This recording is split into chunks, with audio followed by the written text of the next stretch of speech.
Essa entrevista mostrará que a nossa família imperial não era escravagista. Quer saber mais? Vamos conhecer as Irmandades e saber o seu processo dentro da abolição da escravidão no Brasil. Roda a vinheta.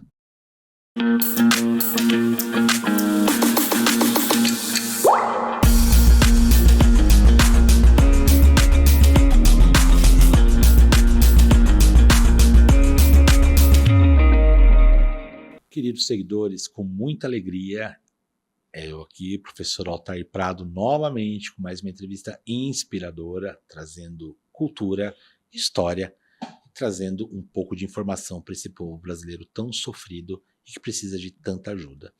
Vamos lá, não se esqueça, inscreva-se nas redes sociais, siga e curta e comente no TikTok, no Instagram, Facebook e o Quai. E claro, aqui no YouTube, sempre sabe que as entrevistas são semanais, todas as quintas-feiras, às 20 horas. Cada semana uma entrevista inspiradora e que vai contribuir para o progresso desta nação. Essa é a intenção desse podcast, que agora eu chamo de talk show. Eu estou muito contente hoje porque essa pessoa é uma fonte inspiradora, um exemplo de profissional, de pessoa, de ser humano, no caso, né, um católico, né, um grande católico e um defensor, sim, das Irmandades. Algo que está entrando em esquecimento, o que é uma Irmandade? Irmandade, São Benedito, quais são os santos, pretos que ajudaram tanto, deram tanto calento na época da escravidão, e hoje está aqui. Essa pessoa, eu falo que é o Anderson Ribeiro. Anderson Ribeiro, se eu falar que você é o vice-presidente do CONINSB, se quiser falar tudo do seu currículo, eu vou ficar aqui a noite inteira falando, tarde inteira. É uma pessoa extremamente comprometida com a causa, monarquista também, como eu, e ele acredita num país mais justo, melhor, e ele defende, e uma pessoa muito culta. Anderson, saiba que é um prazer tê-lo aqui comigo, porque eu já estava esperando essa entrevista faz tempo. É um assunto pertinente, atual, que está voltando aí, e as Irmandades quase foram esquecidas, né? Eu quero que você nos ajude a entender o que é uma Irmandade, por que ela foi criada. Vamos falar um pouco de catolicismo leigo, o romano, o popular e o romano. Vamos falar dessa evolução aí que foi, de uma maneira bem descontraída, para que chegue ao público de uma maneira bem didática, para que ele possa entender e tomar consciência de sua própria história. Eu, como sou um historiador de coração, de paixão, eu acho que é um assunto totalmente pertinente. Então, só te agradecer e seja muito bem-vindo, meu amigo. Claro, professor Altair, uma alegria, né? Então aproveito para saudar também a toda a sua audiência, né? E essa é muito importante, né? Esse momento de falar da história, falar, né, sobretudo daquilo que a mim dá tanta alegria, que é falar das Irmandades, sobretudo porque também faço parte, né, de algumas Irmandades, podemos dizer assim. Então, a respeito de Irmandades, é sempre muito importante a gente lembrar que é uma associação de fiéis, né? Então, ela gira em torno de um santo, né, que vai ser representado por uma relíquia ou pela própria imagem do padroeiro, e fazia, né, como nós fomos colonizados por portugueses, é uma prática comum do catolicismo ibérico, né? Então, vai ser derivadas, essas irmandades religiosas derivam daquilo que na Idade Média foi conhecido como corporações de ofício, e na Idade Antiga, lá na Roma Antiga, também já existia essas associações, né, que ali reunia alguns artesãos, algum tipo de profissão, dava um ordenamento, né, que chamava colégia na Idade Antiga, na Roma Antiga, era chamado de colégia. Na Idade Média se torna as corporações de ofício ou guildas, e, né, chega a nós, né, como irmandades. Então elas têm as suas raízes nessas guildas, que, por ser corporações de ofícios medievais, ao fazer ali o aglutinamento de pessoas de uma mesma profissão, dando, né, aquilo que uma das notas que vai beber também as Irmandades, uma hierarquia, ou seja, nós temos o mestre, nós temos o oficial, nós temos o aprendiz.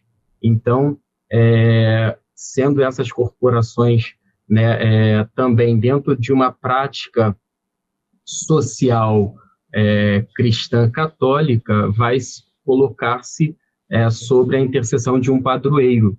Então, os historiadores que estudam o medievo, né, eles vão dizer que as irmandades surgem entre o século IX e o século XIII, né? Não tem exatamente o momento em que isso vai surgir. Pronto, aqui nós temos uma irmandade, porque é algo que está embevecido ali, misturado junto com a sociedade, mas é dali que ela vem, né? Então, dessas devoções particulares que eram vividas na privacidade da casa, da devoção, né? Isso, quando passa para o coletivo, para a comunidade, em torno de uma devoção dos irmãos que se organizam ali, né? Fazem a eleição escolhe um padroeiro comum, né? E traz ali todos aqueles símbolos, né, que vão nortear a vida dessa irmandade, né? E até mesmo no caso de uma irmandade negra, as incertezas, as dificuldades terrenas. Então, tudo isso, né, a igreja, ela abraça, né? Contamos, enquanto católicos, com a intercessão desses nossos padroeiros, intercessores, né? Então, nós temos essas associações, né, que vai perpassar desde a Idade Média, chegando, então, né, à Idade Moderna e chegando a nós aqui com os nossos colonizadores portugueses, né, a história de Portugal, né, aí misturada com a história do nosso país hoje, no conhecido Brasil. Então, essas são as irmandades. Mas, Anderson, então fala assim, então a Irmandade ela teve um papel fundamental para a manutenção da igreja no Brasil. Você pode me explicar, assim, por exemplo, como eu te falei lá antes de começar, que a Irmandade ela fazia um papel, além de calento, de proteção, de grupo, mas ela é feita por leigos, né? Por leigos. Se eu estiver errado, depois você vai me corrigir. Ela é feita por leigos e ela foi essencial então para a manutenção da igreja no Brasil. Você acha que a igreja romana aí começou a ter uma separação por causa que acabou tendo as irmandades tomando um papel porque tinha muitos padres, eu acho, né, aqui no Brasil, que acabou virando catolicismo popular? Você pode me ajudar um pouco nisso? Desculpa. Então, nada, irmão. Então, ao contrário, não havia tantos padres, né? Aqui nós nós herdamos, né, de Portugal o padroado régio. Sim. Né? Então, o que é o padroado régio? Só para deixar um pouco claro para as pessoas. Então, o padroado régio, digamos que é a interferência estatal na igreja. Então, o rei, ele tinha ali um acordo com a Santa Sé, né? Então, essas potências ultramarinas, as primeiras potências ultramarinas, Portugal e Espanha, então eles iam, né, buscar novos territórios, mas também tinham que levar a fé. Então, eles tinham o direito de organizar a vida de fé nesses novos territórios, né? Então, no caso, organizar dioceses, né? Não ordenava bispo porque não tinha o poder de ordem, mas indicava aqueles que seriam os bispos, ficavam com os dízimos, mas também faziam, digamos assim, a manutenção das igrejas. Então, sendo assim, devido ao padroado régio, sendo, entre aspas, aqui, de modo didático, para que a gente possa entender, né, sendo o clérigo um funcionário estatal, então não convém que houvessem muitos, né, que tivessem muitos padres, assim, vamos dizer. Haviam muitos, a presença dos missionários de ordens religiosas era mais frequente, né? E, no caso, as irmandades, elas não estavam subordinadas a uma ordem religiosa como as ordens terceiras, né? Então, as ordens terceiras, elas estão subordinadas a uma ordem primeira, seja carmelita, dominicana, né? Franciscana, enfim. Então, nós temos as irmandades uma vida mais autônoma, né? Então, é importante a gente saber isso para que a gente possa, quando a gente chegar diante de sobretudo uma cidade muito histórica, onde a gente vai tropeçar a cada esquina em uma igreja, né? Porque tem tantas igrejas próximas, às vezes, uma das outras. Porque, geralmente, essas igrejas antigas eram ali construídas, edificadas, né, por essas associações de fiéis. Ouro Preto, por exemplo, é uma. Irmandades, né? Então, são várias irmandades ali que vai reunir os seus iguais. Então, até 1719, né, quando o arcebispado da Bahia, né, onde nós temos ali a sede primaz do Brasil, escreveu as constituições do arcebispado da Bahia, né, quem regulamentava até então a vida religiosa em todo o território português, inclusive o Brasil, eram, né, digamos, as ordenações do reino. Então, essa legislação que vai determinar a quantidade, né, e vai também dar a oportunidade, vai dar o direito de que leigos possam fundar e dirigir, né, irmandades, né, que estivessem ali subordinadas primeiramente à autoridade civil. É daí que depois a gente vai entender qual foi toda aquela treta, né, desculpa usar esse termo mais comum hoje,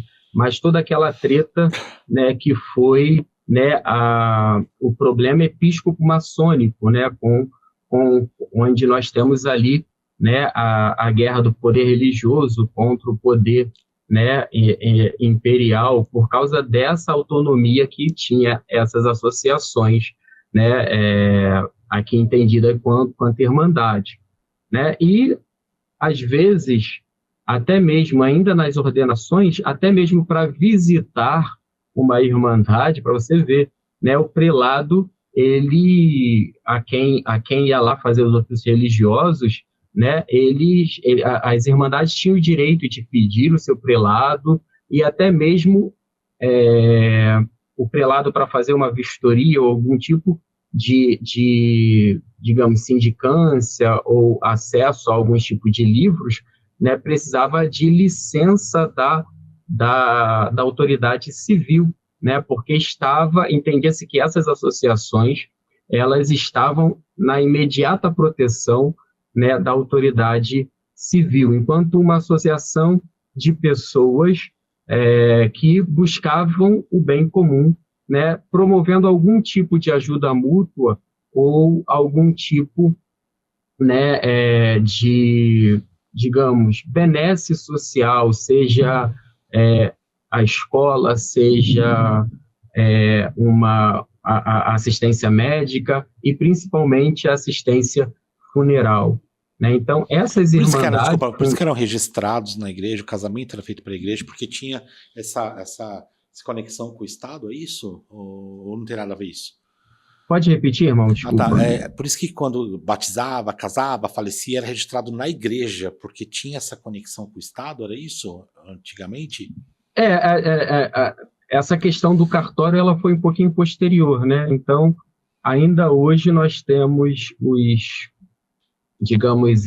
livros, tombos de paróquia, como uma fonte não só de história, mas também de vida, até mesmo de famílias, né? Porque era o que havia na época, era a única coisa e por causa disso, dessa conexão com a igreja? Sim, isso. Então, as paróquias, elas estando, então, constituídas ali pela autoridade civil, na época do Padroado Régio, então as paróquias faziam esse registro, né? As irmandades tinham os livros também, né? E depois enviava esses livros para o arquivo na paróquia, pelo menos ficou assim estabelecido depois, né? Interessante. Então, quem fazia toda a organização da vida religiosa na época da colônia, em grande medida, estavam essas associações, estavam essas irmandades. Então, foram as irmandades que dinamizaram, incrementaram o culto através até mesmo das suas tradições, né, dos seus costumes, todo esse vasto território, ou seja, se eu tenho ali um funcionário, eu não tenho, digamos assim, um volume suficiente no cofre da coroa para sustentar aquele sacerdote, então, né, fica a cargo dessa associação, né, cuidar, né, e isso é por causa da exigência desse padroado, como eu disse, que era, então, esse acordo, né, concedido até mesmo pela Santa Sé, no caso, monarquia portuguesa, que foi da onde nós herdamos, então, todas essas, toda a fé, vamos colocar assim, né, estamos falando aqui também de um dado de fé, né, nós estamos falando daqueles que nos colonizaram, mas também que trouxeram, né, junto com a colonização, essa mensagem, né, de fé e de salvação. Mas que interessante, porque aí cai aquela história. Então era verdade que, por não ter tantos padres, porque o Estado que bancava... Anderson, se eu estiver falando uma coisa, no final você me corrige, já pode falar, Altair, você está erradinho, não tem problema. Que aí as pessoas, elas não tinham, aí o padre aparecia nas paróquias a cada 2, 3 anos fazer batismo coletivo, casamento coletivo, e é aí que a Irmandade e outras, que eu vou perguntar para você o que é uma ordem, que tomavam conta até que ele chegasse. É mais ou menos isso a história, Anderson? Bem, as irmandades, elas eram, vamos dizer assim, como eu disse, elas tinham autonomia, né? De acordo com o padroado, quem administrava os dízimos, né, era a coroa, né? Então, quem sustentava o padre devia ser a coroa. Como a coroa não tinha digamos assim, muitas paróquias, não era interesse, então, devido aos poucos recursos, criar, e também até mesmo, nós estamos falando de um Brasil crescente, de um Brasil que ainda está localizado até as entradas e bandeiras, está localizado ali às margens do litoral, né? Então, a Irmandade também, enquanto associação, né, e tendo essa possibilidade de reunir irmãos e irmãos que pudessem sustentar também essa confraria, para gerir os seus próprios bens, aquilo que era arrecadado, tudo isso também poderia essa Irmandade arcar com o seu próprio capelão, né? Então, daí que vem o direito das irmandades, dessas associações, né? Algumas, né, digamos, algumas associações terem o direito de, então, escolher o seu capelão, né? Aquele que vai ministrar os ofícios religiosos, né? Porque aí a gente tem uma população que vai crescendo, fiéis que vão deixar como herança, né, o seu pecúlio, os seus bens, em nome de missas, né, que vão ser rezadas 70 missas, né? Sua missa, né? Existem pessoas que vão deixar os seus bens para que a Irmandade, por exemplo, crie uma associação, ou, digamos, um fundo para que moças pobres possam ter dote e casar, para que pessoas possam estudar, né? Então, nós temos, o que fazia tudo isso nesse iniciozinho eram essas associações, né? Então, isso vai se intensificar na colônia, né? Sobretudo por falta pela ausência do Estado. Uhum. Né? Então, o que precisa para se ter uma irmandade? Então, uma igreja, né? Um local de culto público, onde houvesse um altar, né, eu possa, então, né, junto com aqueles irmãos que professam essa mesma fé e essa mesma devoção nesse santo,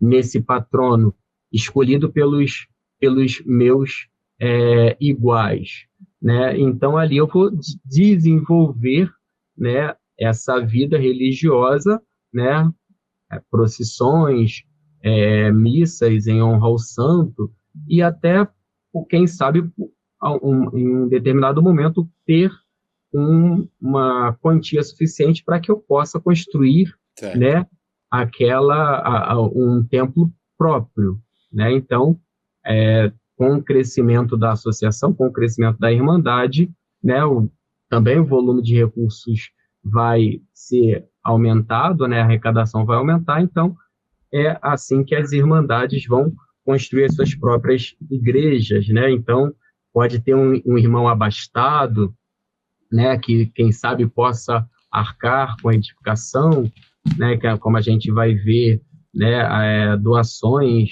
né, a própria história da Igreja da Candelária, que nós tivemos assim, outras igrejas que são de irmandade, possuem irmandade, vai ser por uma doação, até mesmo por uma, vamos dizer assim, por uma promessa, né, então vai lá, né, então a gente vai encontrar isso nos arquivos, no próprio Arquivo Nacional, a gente vai encontrar diversas histórias que vão trazer para nós luz a respeito dessas irmandades, e cada uma é uma, professor Altair, não são...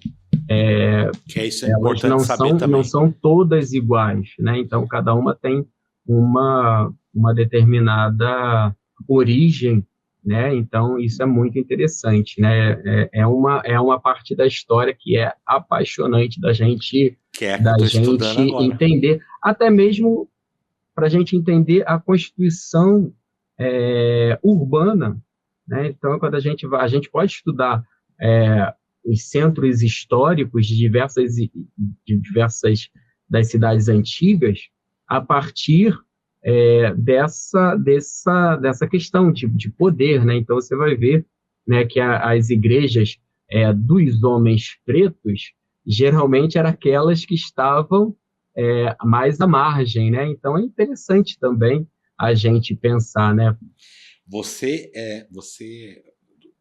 vice-presidente do CONISB, que é o Conselho Nacional São Benedito? Não, Conselho das Irmandades de São Benedito. Quer dizer, Conselho cargo... Nacional das Irmandades São Benedito do Brasil e vice-provedor, né, e juiz de São Benedito da Irmandade, da Imperial Irmandade Nossa Senhora do Rosário São Benedito dos Homens Pretos. É um cargo de extrema importância para isso, você traz para a gente uma posição importante, responsabilidade muito grande, trazer isso à história.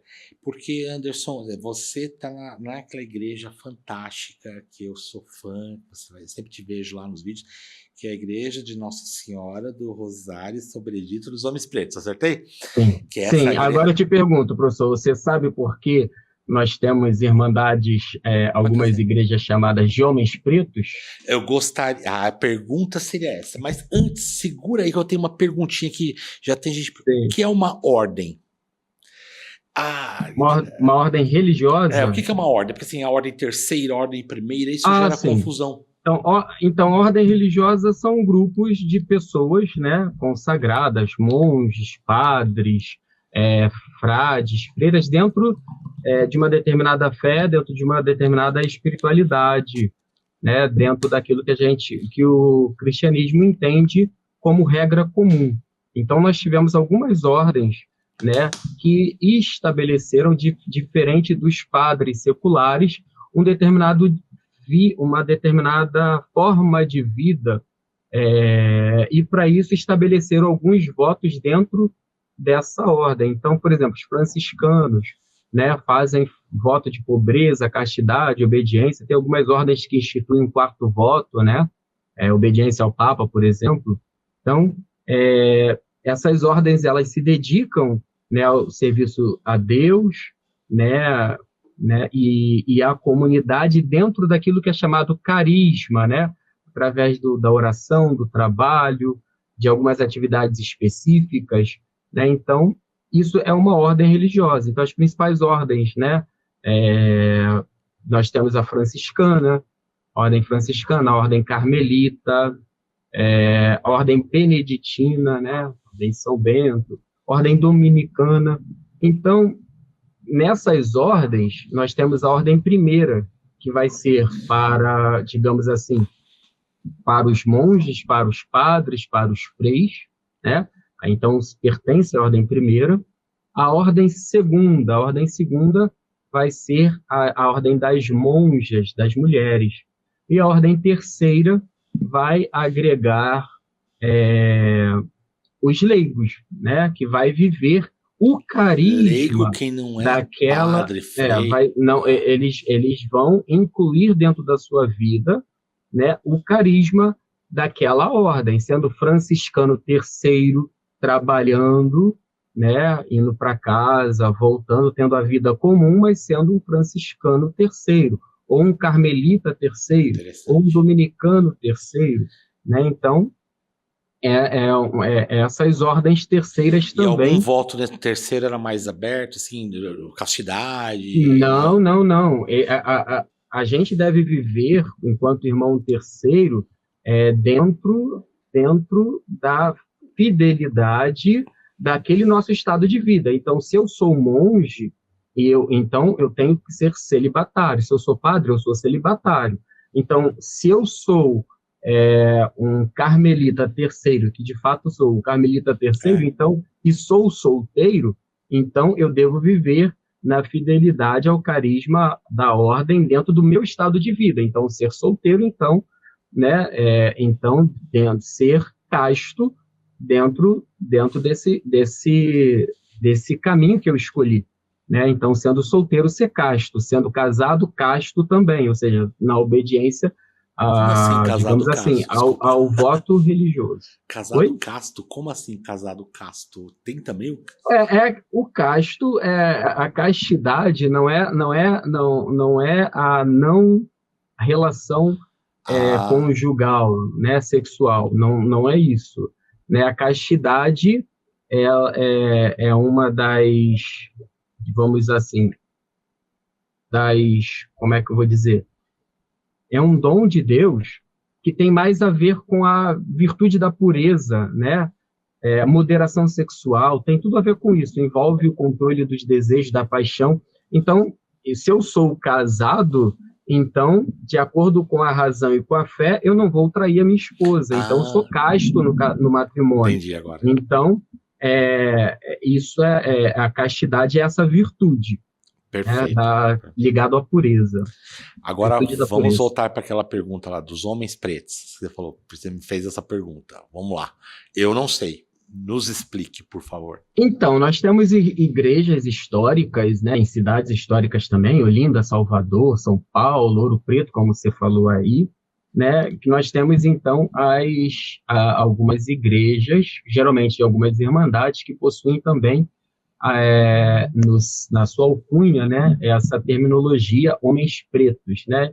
E o motivo é que essas igrejas elas foram edificadas, foram construídas por irmandades compostas por homens negros sendo escravos ou alforriados, né, libertos, e muitas delas, no caso do Rio de Janeiro, congregaram também abolicionistas, né, devotos ali de Nossa Senhora do Rosário, São Benedito, Santa Efigênia, alguns dos santos de corpo, como eu já expliquei, né, que a Irmandade ela vai sempre eleger, né, a comunidade elege um padroeiro, né? Então, algumas, né, várias pessoas vão dizer, e há um senso comum, né, que eu não concordo de todo, que a escolha de Nossa Senhora do Rosário pelos negros é por causa da identificação do Santo Terço, objeto, com alguma das suas contas, né? Aqueles colares, né, de miçangas que os africanos costumavam fazer, né? Entendi. Sim, é verdade que os dominicanos eles tiveram grande sucesso na África, assim como os jesuítas foram para os indígenas, né? Um grande defensor, nós tivemos os jesuítas enquanto grandes defensores, né, e incentivadores da causa negra, né? Então, eles vão fabricar o rosário e vão aceitar o rosário como forma de devoção, e eles vão fazer os seus rosários, inclusive tem no próprio, acho que eu tenho aqui para te mostrar, no próprio emblema da Irmandade do Rosário do Rio de Janeiro, por favor, a gente tem a lágrima de Nossa Senhora, né? O rosário feitos com lágrimas de Nossa Senhora. Cadê? Mostra aí então, pra mim. Acho que não sei se dá para ver. Sim. Opa, puxa para trás um pouco melhor, né, Isaac? Para trás, puxa para você. Isso. Para mim, assim? Ai, que bonito. Então, essa coroa é portuguesa, aqui, né? nós, por causa do título de imperial, né, o direito de ostentar a coroa em cima do emblema, e nós temos ali, né, esses ramos ali, não é o tabaco nem o café, mas são capim-rosário. Capim-rosário é o que dá essas sementes chamadas de lágrimas de Nossa Senhora, né? E nós temos o monograma mariano, né? O MA, né? O AM melhor, que é o Ave Maria, e tudo sendo abraçado pela cruz. E em torno nós temos o rosário, e o rosário ali representando então essas lágrimas, né? Como uma promessa, né? Alguns vão identificar na promessa feita a Nossa Senhora Santa Efigênia, né? Como o motivo dessas lágrimas. Eu já vou muito com a opinião de Julita Escarrano, certo, que no Devoção e Escravidão fala que a escolha, a opção pelo rosário se deu justamente por essa defesa que nós tivemos por parte dos dominicanos, grandes apóstolos do rosário, né, como foi São Domingos de Gusmão, que já em África, já fazia-se conhecer a devoção do Santo Rosário, né? E o próprio historiador, tem um historiador que eu gosto bastante, o Eduardo França Paiva, que ele fala o seguinte, que é necessário que a gente rompa com a ideia de que todo escravizado ou liberto não se convertia à religião cristã, ou então fingia aceitá-la para se proteger. Houve muitos africanos que adotaram a religião cristã e se tornaram devotos favorosos. Eu sou a favor eu sigo a opinião desse amigo de profissão, historiador também, porque se você pega um documento da Irmandade antigo, você não vai ver, não, isso aqui não é uma pessoa disfarçada, né? Não é uma pessoa disfarçada de católico. Não tinha como, né? Não tinha. É um amor, é uma paixão, uma devoção que nos... E o que vendem pra gente é isso, né, Anderson?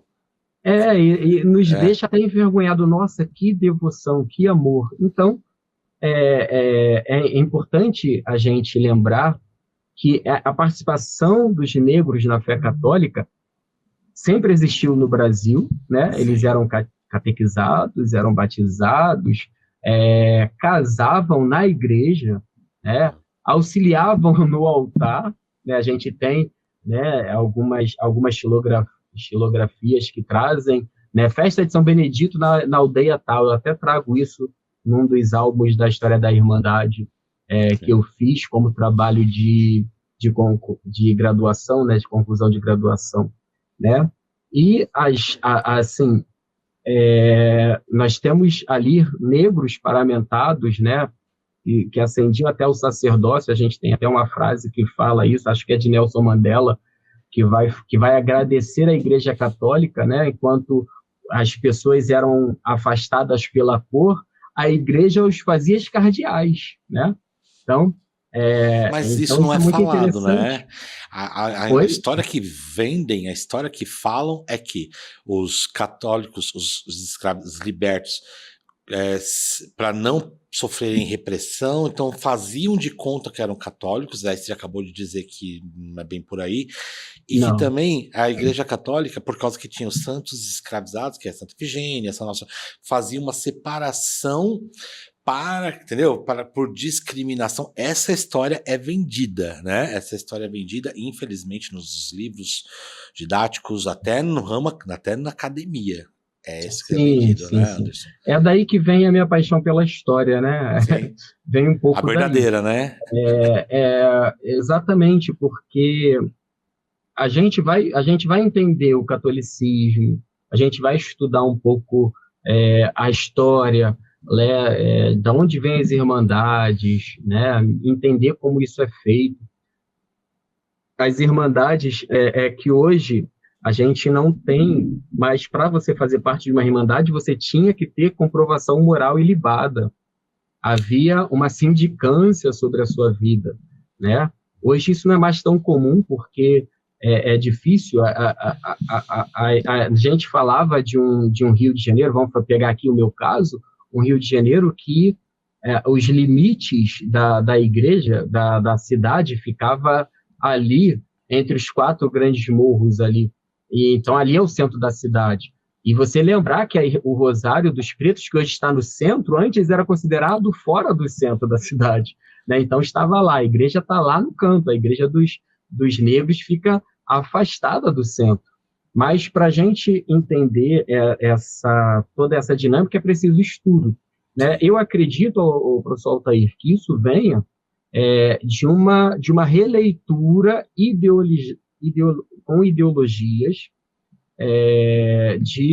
dessa história. Esse é o grande problema, né? Então, você hoje, se você pega uma historiadora como Julieta Scarrano, você vai dizer que essa historiadora não serve porque ela era tolerante, ou seja, porque não comprou a narrativa de que todo negro tem que tocar tambor, tem que usar colar de corda, tem que, né, Não é gostar de assim, né? samba, e tem que ser, né, de alguma raiz, de alguma religião de matriz africana, né? Então, quando você pega a história da Irmandade, é por isso que a história da Irmandade ela é deixada muitas vezes, ela foi deixada há muito tempo de lado, porque ao você pegar uma história de uma Irmandade negra imperial, né, venerável como a nossa aqui do Rio de Janeiro,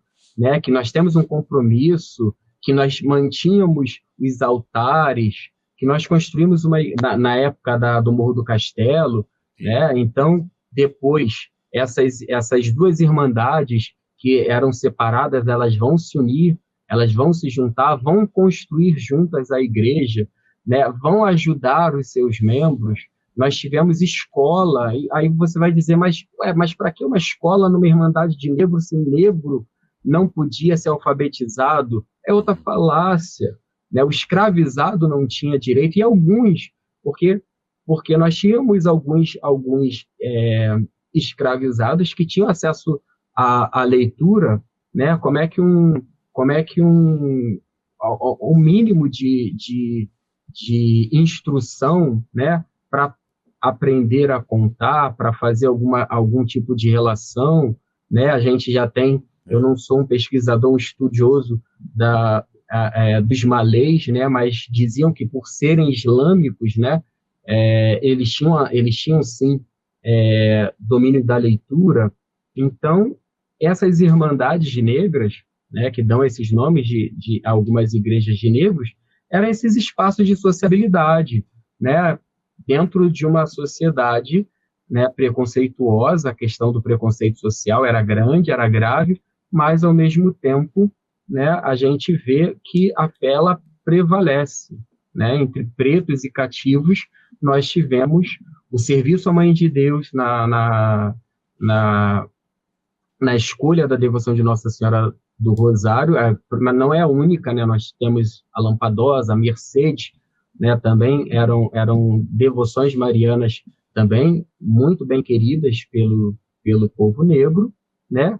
Senhora do Rosário, sobretudo, né? Onde ali nós temos pobres, né? Que se juntam para fundar a igreja, construir essa história linda, né? E administrar belíssimamente como até hoje, a troncos e barrancos, né, com muita dificuldade, a gente segue o legado, segue o curso. Anderson, aí eu vou entrar num ponto que é importante, porque a Sim, partir daí vamos desenvolver. A primeira informação que todo mundo tem na cabeça, é que a monarquia brasileira, os imperadores, a família imperial era extremamente escravagista. E aí eu quero saber assim, como que era a relação das irmandades com os imperadores e com suas cônjuges e filhos lá, e se realmente eles eram as irmandades eram respeitadas pelo imperador, tá? E se essa é uma falácia de que eles eram escravagistas. Você pode nos ajudar com isso? isso. Então, antes de falar da família imperial em si, a gente precisa entender o movimento abolicionista como um Por movimento favor. popular, né? Aí eu gosto muito das falas do professor Paulo Cruz, que fala bastante sobre isso, né? O movimento, a população, ela já não gostava mais de ver, né? A população já esperava que isso acontecesse. Quem não queria era aqueles, e aí a gente vai entender o papel daqueles que não queriam ou quisessem ali uma abolição aos pedaços, né, a longo prazo, né, por causa da questão econômica. Então, nós temos uma economia que não houve grande diversidade, ela não se industrializou, ela se manteve extremamente rural, né? Então, isso, a economia estava baseada na agricultura, né? Tanto é que nós temos na bandeira do Império o tabaco, o café, como esses símbolos de poderio econômico. Tá? Então, toda a economia ela estava baseada, né, na escravidão. Então, é claro que castigo público a gente já não, as pessoas já não gostavam de ver, né? Mas quando a gente pega aquilo que é dito na escola, muitas das vezes que a Inglaterra era boa, né? E o português era o malvadão,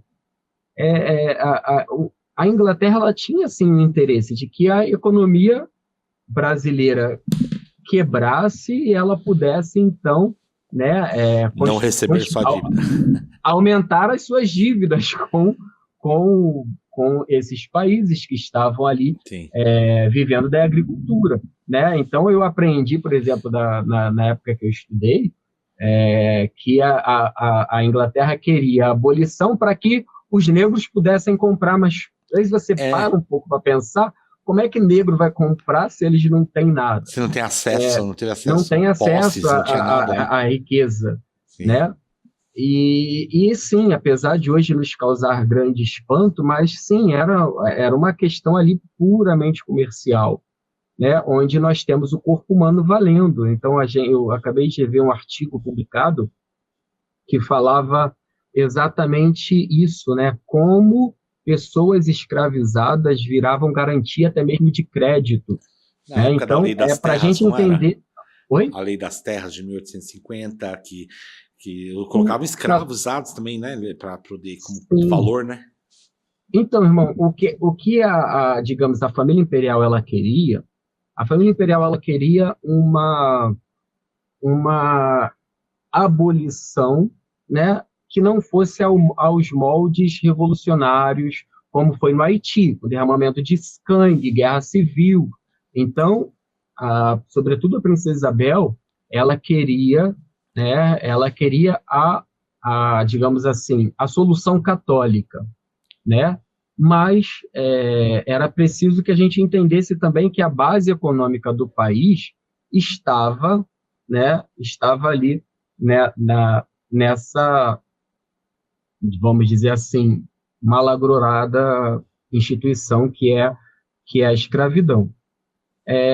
Havia, então, ideias, como nós temos fartamente documentado ali no Diário de Rebouças, né, de que ele, enquanto engenheiro, ou seja, um negro engenheiro, assim como o irmão, né, de que após a abolição fossem construídas ferrovias e fossem feitos assentamentos para os ex-escravizados, então pudesse então, né, ter o seu lote de terra, ser um pequeno produtor e usar as próprias ferrovias para escoar. Tudo isso havia sido pensado, né? Nós temos, então, a vinda, né, de mão de obra especializada para a indústria. Então, tudo isso foi pensado, mas, infelizmente, com a proclamação da República, tudo aquilo que estava sendo desenhado não pôde se concretizar. Você acha, desculpa, você acha que se tivesse continuado o sistema monárquico, você acha que Princesa Isabel como imperatriz, você acha que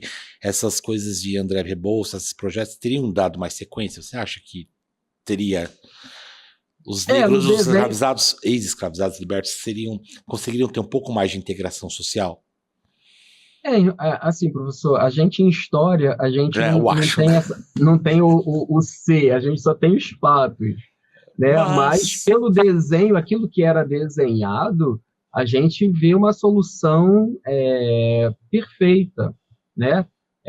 Onde a própria, digamos assim, a própria Irmandade, quando eu olho para a Irmandade eu entendo, então olho para a família imperial eu entendo, onde essas ações não poderia ser declaradamente abolicionista. A própria Irmandade ela vai ser chamada de quartel-general da abolição pelo professor Eduardo Silva, no livro As Camélias do Leblon, exatamente por isso, porque era uma irmandade, mas no underground ali era produzido todos vamos dizer assim, era costurado tudo isso, né? Então, esse quartel-general, né, que o professor Eduardo Silva chama a Irmandade, a sua igreja, era por causa disso, mas ela se torna abolicionista, vamos dizer assim, a partir de uma escolha que ela fez a partir do seu Estatuto de 1883. Ela sempre favoreceu a abolição, mas ela nunca, ou ela queria que a abolição, nós temos lá os instrumentos, né, no Museu do Negro de tortura, né, como aquelas máscaras de Flandres, aqueles ferros, né, as gargalheiras, né, que eram colocadas, então, tudo isso a gente tem lá, eram de escravizados que fugiam e procuravam ajuda da Irmandade, mas ela vai ainda, né, aquilo que a escola não nos conta é essa relação, como a Irmandade trabalhou, né, dentro desse movimento. E aí a gente tem que se debruçar, né, sobretudo, né, depois do incêndio de 1967, as fontes, né, ficam muito espalhadas, mas a gente tem eu fiz um estudo sobre digamos assim, o próprio estatuto, né? O que o compromisso que vai nortear a vida, que norteia a vida de uma irmandade, o que o compromisso da Irmandade do Rosário, né, do Rio de Janeiro, fala da abolição. Então, quando a gente estuda isso, a gente entende também o papel das Irmandades. Não, da própria família imperial, que não podia, enquanto, né, nós temos ali com Dom Pedro II a inauguração do poder moderador, né, e onde digamos assim, o monarca ele não vai ter um partido. Então ele ficava ali entre os republicanos, os conservadores, enfim, mas que, digamos assim, sendo essa figura de união. Eles não poderiam se declarar, mas nós temos relatos que o próprio Dom Pedro I já queria fazer com a independência.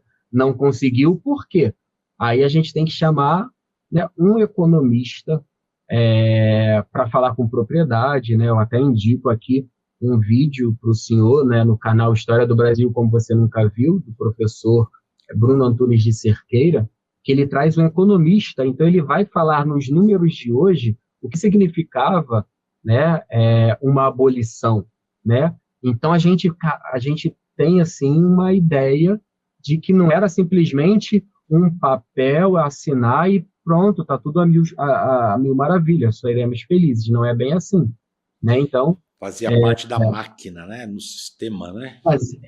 O sistema era muito maior, diferente de outros, né? Então, o Brasil, ele optou por se basear na agricultura e só escolheu a indústria tardiamente. Então, infelizmente, essa escolha, né? Então, né, foi fazendo com que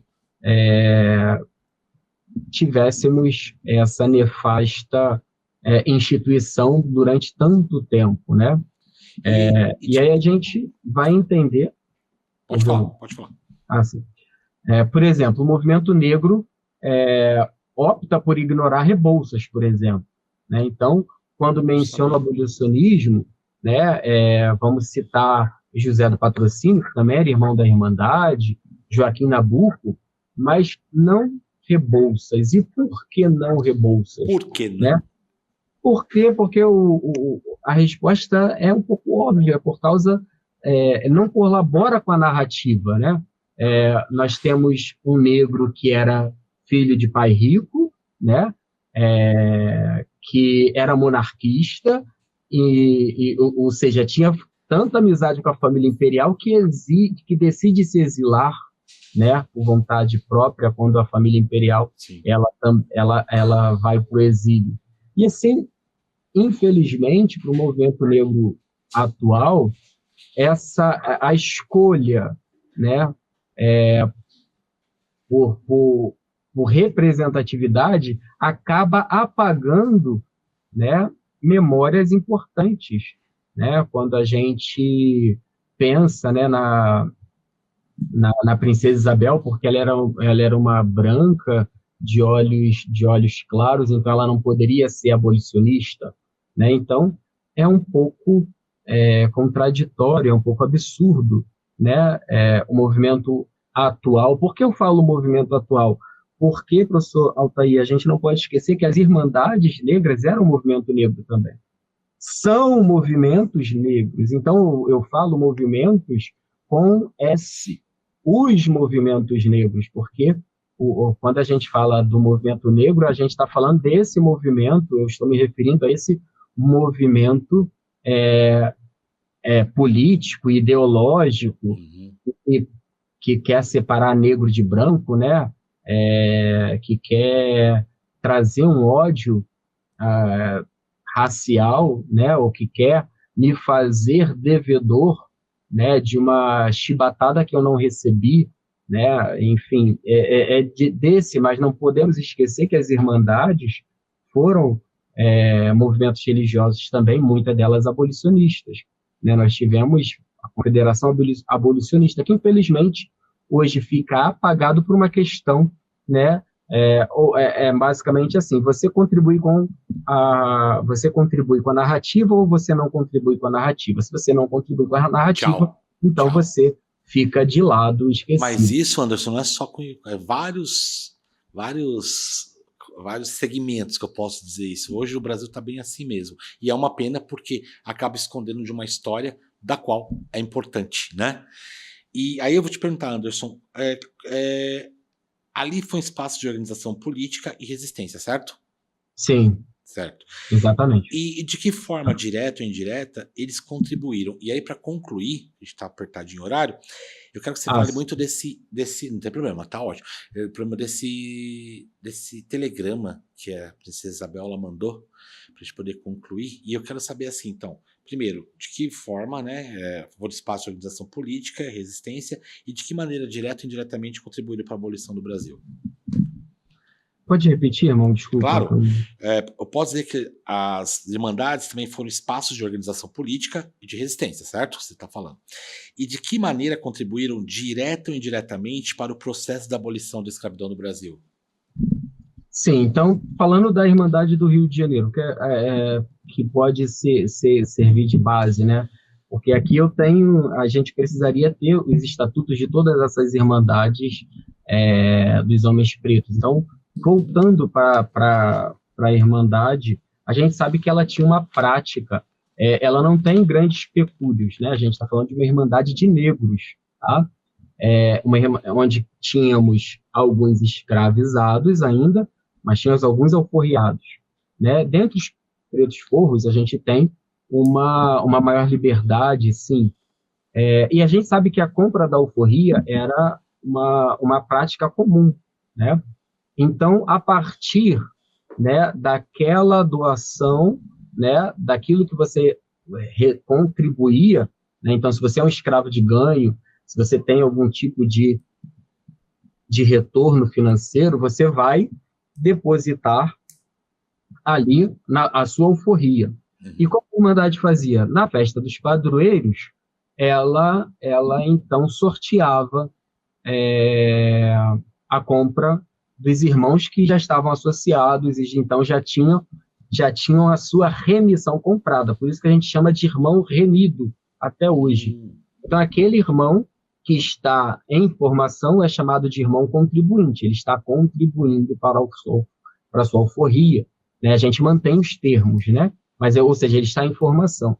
E remido, aquele que já está, né, com aquele valor de joia, como é chamado nas irmandades, que é a sua contribuição para entrar na irmandade. Então, quando ele já está com o seu valor de joia, então ele vai poder participar dessa, digamos assim, desse sorteio. Só que o sorteio acontecia um homem e uma mulher uma vez por ano, por ocasião da festa dos padroeiros.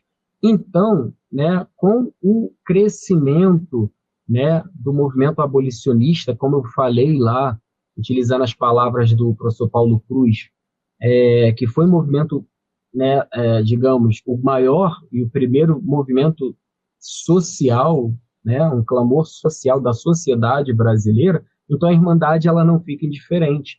Então ela sai um pouco desse underground, assim, né, e passa já nesse estatuto que eu mostrei para vocês aqui de 1831, né, no próprio estatuto da Irmandade, aparecer, né, dentro do seu compromisso o dever de libertar da escravidão os irmãos cativos. É o que está escrito aqui no capítulo 1, parágrafo 4, né, do nosso compromisso. Né? O interessante aqui, só uma palavrinha, que nós temos o compromisso e o estatuto social. Para você ver, professor Altair, a organização, né? Não digo não organização, não. O que eu queria dizer, na realidade, é que esse estatuto histórico ele é tão importante para a Irmandade que até hoje ela não conseguiu, ela não teve, digamos assim, ela não se sente no direito de alterar nenhuma das letras daquilo que está aqui. Porque esse é o maior papel da Irmandade. Então, houve, né, durante o passar do tempo, alguns anexos, mas nenhuma mudança desse estatuto, tá? Substancial. E o que acontece? Com a nova Constituição de 89, o Código Civil de 85, né, e a nova lei, né, 10.406, de 10 de janeiro de 2002, do Código Civil Brasileiro, que vai falar, então, das associações, né, estão agora amparadas no Código Civil. Então, nós fizemos para cumprir o que diz a Constituição. Mas o que nós fizemos? Nós pegamos, então, trechos, né, desse então, compromisso e trouxemos para dentro do Estatuto. Mas, assim, para vocês terem uma ideia daquilo que a Irmandade do Rio de Janeiro, né, chamada, então, Rosário do Rio de Janeiro, Rosário dos Pretos do Rio de Janeiro fez para a abolição, nós tínhamos, dentro desse mesmo estatuto que eu mostrei para vocês, o dever do procurador da caridade, que é uma figura que temos até hoje dentro da diretoria executiva, promover a liberdade dos irmãos cativos no tempo competente e procurar o benefício desses infelizes, diligenciando para isso algumas esmolas. Então, mesmo que eu não possa comprar a sua alforria, eu vou, de alguma forma, né, dentro daquilo que é cristão, dentro daquilo que é obra de caridade, favorecer com que a sua pena não seja tão, digamos assim, seja tão difícil, né, que eu possa amenizar um pouco essa dor. Isso mostra, né, e aí a gente precisaria conhecer todos os estatutos, né, como essa liberdade ela era importante de modo social, né? Então, hoje, não só na percepção de hoje, que a gente poderia, aí a gente levaria mais um tempo, se a gente levar o que é liberdade para o aspecto filosófico, e aí a gente vai ver, será que de fato nós somos livres? Porque se fala de liberdade, né, e condena as figuras do passado, mas hoje nós somos dominados pelo algoritmo. Será que somos livres? Então a gente perderia muito tempo nessa questão.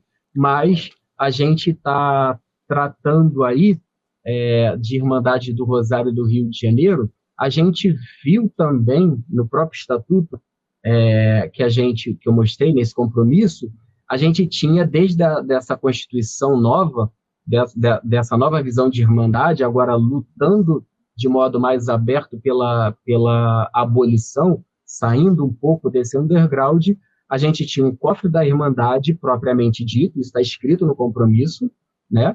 No parágrafo 216, nós temos o cofre da Irmandade, que vai comprar aquilo que é necessário para as alfaias, para a douração, para o prateamento, para qualquer tipo de despesa, e a gente tem também o cofre dos cativos. Então, no parágrafo 217, um parágrafo posterior, nós temos o quê? Nós vemos que ali havia uma preocupação de aquilo que era recolhido para o cofre dos cativos, ou seja, nós temos uma irmandade que se declara, né, abolicionista. Né? Até então, aquele underground, opa, estamos aqui.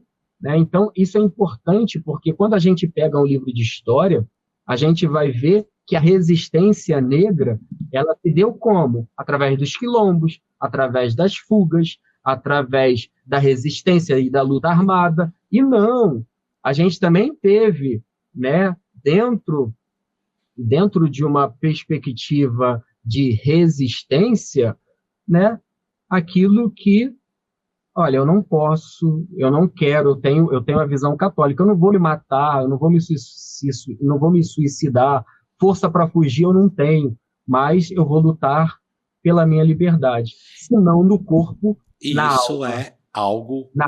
Isso é algo, como eu posso dizer, isso é realmente um fato histórico que não pode ter.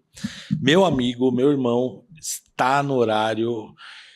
Você me contou em que pena. Tanta coisa para falar. São 400 anos de história. Exatamente, irmão, mas consigo esclarecer bastante, até porque entender que tinha negros católicos que queriam abolição e não deixavam de ser católicos, não iam para um quilombo, não iam para nada, e também faziam o mesmo trabalho de abolição. Isso é extremamente importante. E Anderson, só para comentar que você comentou, né, que é um minutinho, que a Princesa Isabel, antes de assinar a Lei Áurea, ela passou pela igreja, foi isso? Pela Igreja Nossa Senhora? Sim. É isso? Deixa eu só pegar a referência aqui, irmão, que aí tá marcado, mas eu não sabia que eu ia falar. Gosta de café, Anderson? Bastante, devoto São Benedito. Olha aqui, ó, para você, ó, para você aqui, ó. Careca, ó, Dom Pedro, você gosta dele, né? Monarquia, e aqui, ó, vou depois pegar o seu endereço e mandar pelo correio. Você tomar bastante café aí, viu? Perfeito. Irmão, então vou tomar aqui como referência o livro Alegrias e Tristezas, né, do professor Bruno Antunes de Cerqueira, meu irmão, da Irmandade do Rosário, e também da minha querida Maria de Fátima Argon. Põe o livro para trás de novo. O Isaac está pedindo o livro para trás, né? Para trás. Perdão. Esse livro eu tenho, foi uma relíquia, um achado, o Bruno achou para mim, o professor Bruno. Sempre trago nas minhas entrevistas, hoje eu não trouxe. Mas vamos lá, vamos ver essa referência maravilhosa aí. Então, aqui pegando o 13 de maio, né? Então, aprovada a lei número 3.353/1888, em pleno domingo, no Senado, por 46 votos favoráveis a 6 contrários e 8 ausentes. Às 15h30, Dona Isabel sanciona a chamada Lei Áurea, que põe fim à escravidão no Brasil e equipara juridicamente todos os brasileiros. entre 700 mil e 1 milhão de escravizados são oficialmente libertados e tornados cidadãos do Império do Brasil. A pena que firma a lei é de ouro, cravejada de diamantes e minúsculos rubis, entre as 3 que lhe foram ofertadas pela subscrição popular. Dona Isabel usa aquela que sabia provir do movimento do quilombo do Leblon, cujas camélias utilizava desabriadamente. André Rebouças anota no diário, abre aspas aqui, Isabel I extingue a escravidão, apenas o Senado termina a terceira discussão. Ovações indestritíveis. No Rio, em Petrópolis, das 6h30 às 10 da noite. Joaquim Nabuco grita de uma das sacadas do Paço, quando Dona Isabel aparece, para a multidão: viva a monarquia popular do Brasil. No calendário litúrgico católico romano, tratava-se, segundo o almanaque Leomart, do dia de Nossa Senhora dos Mártires. 13 de maio é, pelo calendário atualizado, o dia de Nossa Senhora do Santíssimo Sacramento e de Nossa Senhora do Rosário de Fátima. Aí tem uma coisa também que é muito importante, 2 dias depois, antes da grande missa que acontece, a missa campal que acontece lá no campo de São Cristóvão, a primeira ação de graças pela abolição é dita a mando da Irmandade, no dia 16, ou seja, um dia antes da missa do dia 17, aquela missa que se torna mais famosa por ser, então, a missa encomendada ali por todas aquelas questões de imprensa popular e tudo mais. Então, ó, missa solene Tedeum na igreja da Irmandade Nossa Senhora do Rosário e São Benedito dos Homens Pretos. Então, estou falando aqui no dia 16 de maio de 1888, no Rio de Janeiro. Em ação de graças pela abolição, às 11 horas. Dona Isabel é chamada de Santa Isabel Brasileira pelo Barão de Paranapiacaba, jornalista que atua como orador da cerimônia cívica, que tem lugar no mesmo templo. A Igreja do Rosário era o quartel-general do abolicionismo brasileiro. E aí, então, no dia 17, que vai ter aquela missa campal que se torna tão famosa, com pessoas ilustres fotografadas, mas aquela, aqui... Aí, quando você vai no Museu do Negro da Irmandade... É aquela foto icônica que está o Conde dele. Isso. Essa missa ela é celebrada um dia depois, no dia 17. Aí eu falava, né, de que como eu me descobri monarquista na Irmandade, justamente por isso, que eu chego numa Irmandade negra, aí eu chego dentro do Museu do Negro, eu vejo tantas referências às pessoas do Império, o próprio molde, né, que serviu ali para o artista. Eu não estou confundindo, não sei se foi Humberto Coso que fez as estátuas jacentes, né, de Dona Isabel e o Conde de. Esses moldes estão na Igreja do Rosário. Então, quando eu chego lá e vejo tantas essas referências, eu começo então a me debruçar e querer entender por que, né, a família imperial tem tanta proximidade da Irmandade. Nós temos o título de imperial, eles participam das celebrações da Irmandade, né? Então, a gente vai entender essas nuances quando a gente para e olha, se debruça um pouquinho mais na história da Irmandade, para entender ela, como chama o professor Eduardo Silva de quartel-general do movimento abolicionista, né? Isso é fantástico, né? Muito, muito legal. E a gente sai dessa sua aula, entrevista, entendendo que não era somente um batuque, que também tinham católicos, negros, escravos, que não queriam perder as suas fés na católica e também lutavam pelo abolicionismo. Isso é interessante deixar bem claro aqui nessa entrevista, porque, Anderson, infelizmente, hoje, por viés ou por polarização, a nossa história ela está sendo reescrita sem ser reescrita. O Brasil é o único país que tem uma história que você não consegue prever o passado, porque toda hora está mudando. Isso é uma pena, né, Anderson? Porque a gente tem uma história muito rica, e você traz uma história interessante, porque, claro, a gente não pode entender a importância da Igreja Católica dentro da construção do nosso país. As pessoas estão hoje tentando tirar. Gostando ou não é uma coisa, agora que ela fez parte importante da nossa história, isso é, e você trouxe uma informação importante, então eu tenho certeza que vai estourar esse episódio, vai ser muito bom, até pela sua dinâmica aí, Anderson, você eu admiro muito sua firmeza aí, e é isso, Anderson, agora eu acho que você trouxe uma mensagem de que, opa, tem mais aí nessa história do que antes, não é verdade? Sim, é porque, como você falou, professor, nós temos hoje uma polarização política muito grande e o problema não é a polarização. Vamos debater, as ideias estão no campo, Concordo. então a gente vai para o debate. O grande problema é quando eu falseio a história para que ela se adeque à minha narrativa. Então, quando eu pego e vejo que nós tivemos negros livres que tinham escravos, e eu tinha escravos que também tinham escravos, né? Então eu tenho um problema. Quando eu vejo uma irmandade que, ao se manter na sua tradição, fazia aquilo que aprendeu dos mais velhos, né? Sem alterar, sem nada, sem dar palanque político para aquilo que não pertence à fé, né? Não se permitir ser usada como palanque político, então, não, essa história, para mim, não é interessante. Né? Então, a gente tem isso muito na nossa história.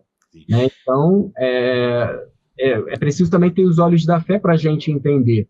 Infelizmente, né, quando a gente olha para tudo que os negros fizeram, não só enquanto irmandade, mas enquanto construção, negros, mestiços, mulatos, enfim, né, a gente pega a obra de um irmão nosso também, né, que foi chamado de Mozart brasileiro, né, o padre Emanuel Nunes Garcia. Então, considerado Mozart brasileiro, né, aí você pega Aleijadinho, aí você pega, né, várias pessoas que construíram tanto, negros que construíram, né, e ajudaram a moldar a nossa cultura, a nossa história, a nossa nação, trouxeram, como André Rebouças, uma ideia para a nação, né, e aí você olha hoje, parece que o que a gente faz, o que é cultura negra é só carnaval.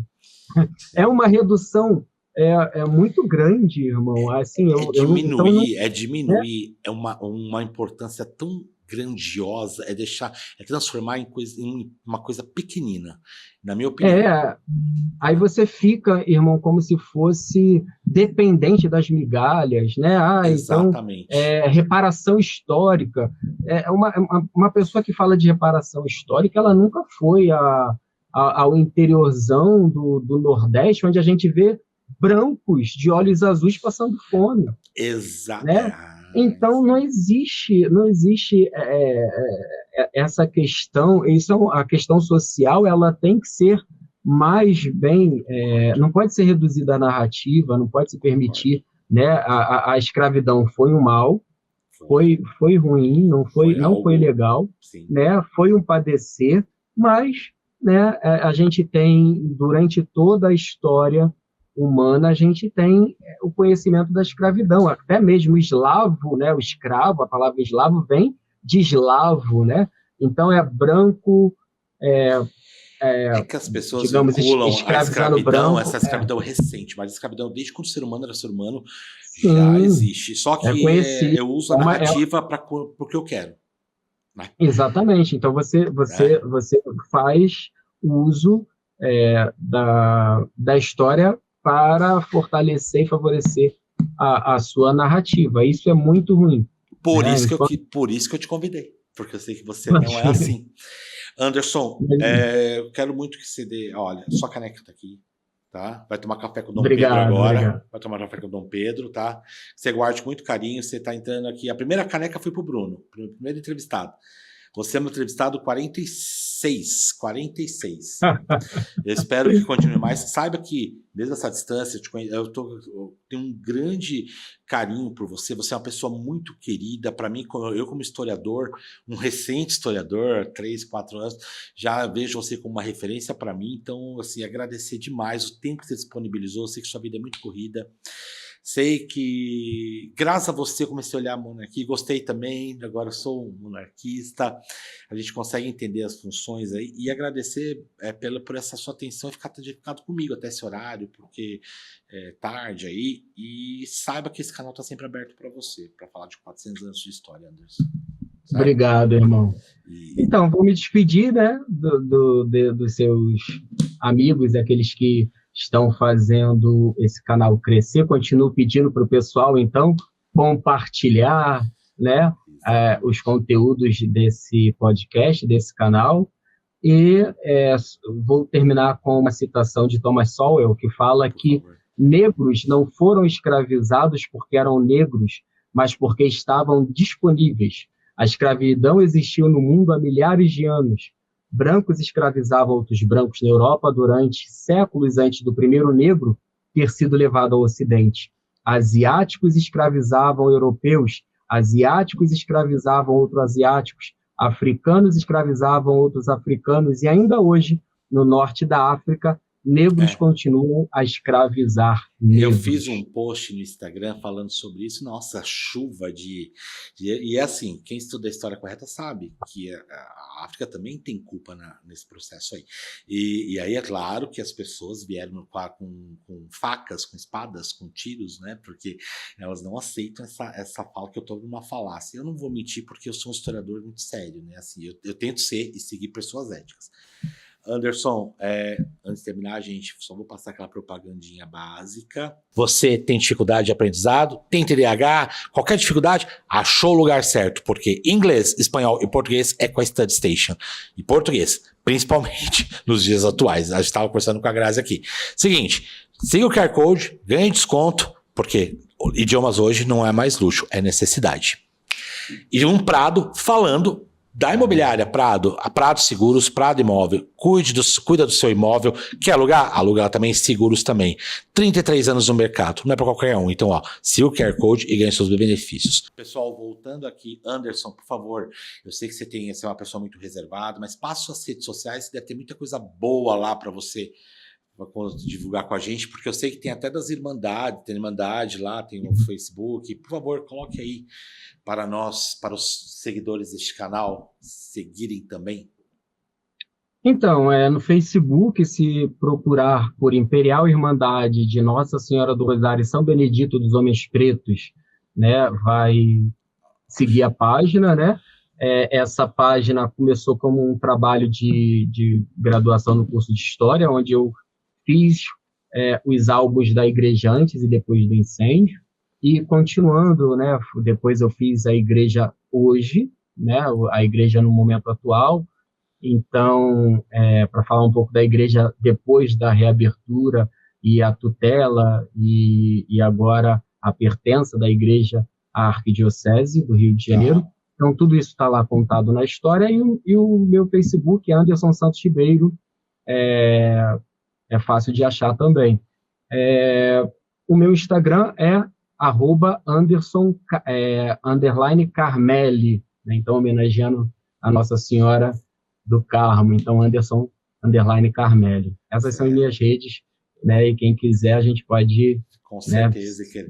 E saiba que, assim, agora eu estou me sentindo completo. Entrevistei o Bruno, entrevistei você, agora acho que tem a Fátima aí, vamos ver por aí.